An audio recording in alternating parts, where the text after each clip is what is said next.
Dear boomers, a Rumi quote today. Let's go with Rumi for a while. Oh my God, what a spectacular spiritualist, you might say, and also common sense and simple. The quote for the day is beg of God the removal of envy, that God may deliver you from externals and bestow upon you an inward occupation which will absorb you so that your attention is not drawn away. And in many respects, we've been talking about this in other quotes, have met the greatest thinkers think it's a universal truth to say that the most important and real thing is what is inside yourself. So let's talk about this. Today's episode takes us into the mystical. That was the word I was searching for. Rumi is a mystic, the mystical heart of one of the most beloved poets and spiritual teachers, Rumi. So I just told you the quote. Um, he gives us a master class on envy, distraction, purpose, and divine alignment. Envy. Let's begin with envy. Envy is that restless feeling we get when someone else has something we believe we lack, whether it's success, beauty, wealth, or even happiness. In our later years, envy can show up in sneaky ways, watching friends retire more comfortably, watching friends, seeing someone more active and healthier, and regretting choices we have made, wondering if we missed out. Rumi does not shame us for feeling envy. He says, beg for its removal. He says, because it distracts us from our own sacred journey. Envy pulls us outward into comparisons, noise, and separation. Now, the next line is that God may deliver you from externals. In our culture, we are surrounded by externals, social media, status symbols, appearances. But as we age, we are invited to shift our intention inward. Externals are temporary, they fade.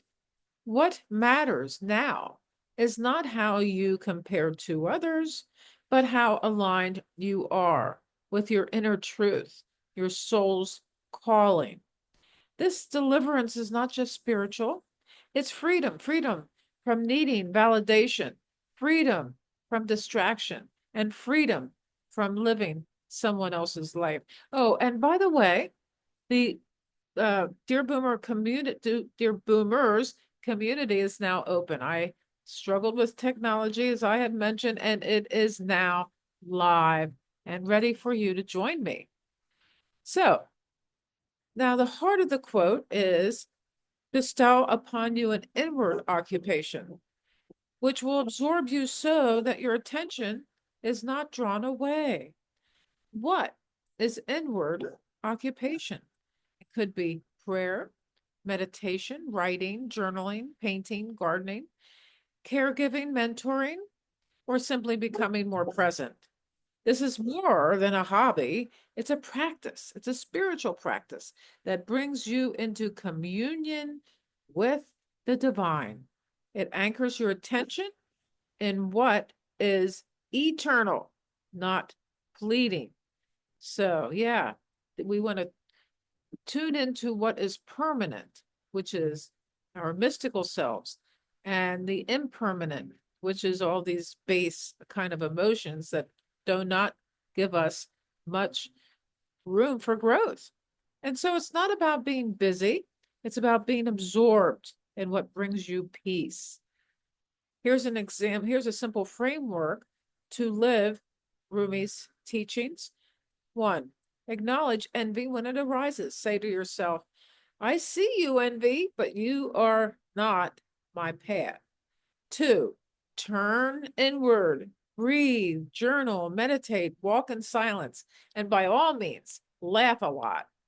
And step three, ask what deeply absorbs me? What deeply absorbs me? What makes time stop?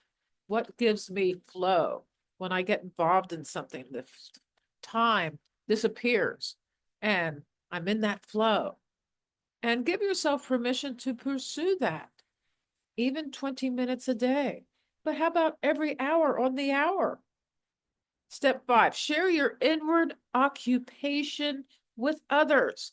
When you create from your center, your balance, your heart, you inspire those around you. And Rumi isn't asking us to renounce the world by any means. He's inviting us to find the true world inside ourselves. And as boomers, we've spent decades doing, providing, striving, and now is the time for becoming. So I was thinking this morning as I was waking up, instead of a to-do list, let's make a to be. What am I going to be today? What is my intention for today? And how can I manifest that in a way that gives other people an inspiration as well? And in becoming, envy melts away. Envy and jealousy melts away, not because we have achieved everything, but because we've remembered who we are. Let your inward occupation become your legacy. And as Rumi reminds us, when you let go of who you are, you become who you might be. So there's going to be a video that shows up here. Until next time, stay inwardly absorbed and deeply at peace. Please subscribe to the channel, and I will be back tomorrow. Peace, love. Bye.